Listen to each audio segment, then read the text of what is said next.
It's week 2 of the NFL, and now it's time to pick some new winners. Each week, I'm talking to sports anchors and experts all over the country to ask for their analysis on the week's hottest matchup. Joining me today, Michael Spencer from CBS Denver.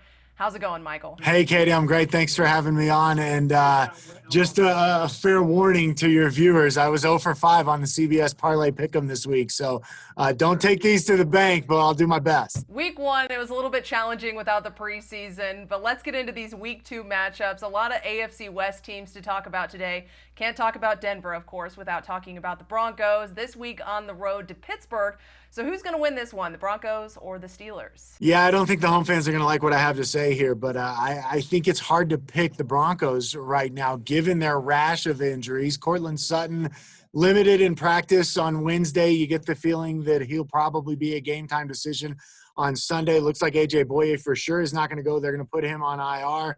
You've also got Phillip Lindsay, who's banged up with a turf toe, and it looks like he may not go. Then you factor in, oh, by the way, they're going to be without Von Miller for the foreseeable future. Going to Pittsburgh on a short week, it seems like a lot of things are going against the Broncos this week. So I'm going to have to go with the Steelers in that one. They're, I think, a touchdown favorite at this point, and I think that's probably about right. This is a young Broncos offense. We saw that on Monday night. Drew Lock came out after the game. He said, yeah, I made some mistakes. Jerry Jeudy talked about his drops all week. This is a young Broncos offense that's going to have to take some time to get ready, and that's why I'm giving Pittsburgh the edge on Sunday. Not an easy challenge on the road either. Up next, a couple more AFC West teams here. The Chiefs on the road to face the Chargers. Who are you picking for this matchup? Well, how can you go against the Chiefs, right? Especially given the fact that they've got extra rest. They looked really good in that Thursday night opener against the Texans. Their offense seemed to pick up exactly where it left off after the Super Bowl. And then I think they maybe got even better with the addition of Clyde Edwards-Helaire. So the Chiefs are every bit as dominant as they were last year. At least they were in week 1. I expect that to be the case again in week 2, and I'm going with KC to beat the Chargers. That's another pick that I don't think Denver fans are going to like.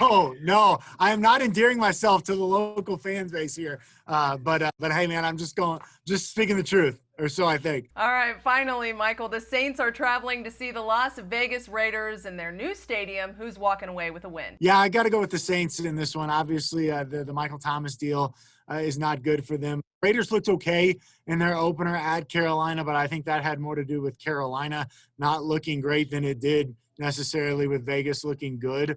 If this were a regular season, if that was going to be a jam-packed new stadium, I might lean a little bit more toward the Raiders and maybe not as heavily toward the Saints. But I think that Drew Brees in New Orleans is going to get their offense rolling in week 2, and I think they're going to come away with the victory over the Raiders. All right. Thanks so much, Michael, for joining me today and for your expert analysis. I'm Katie Johnston for CBS Local Sports.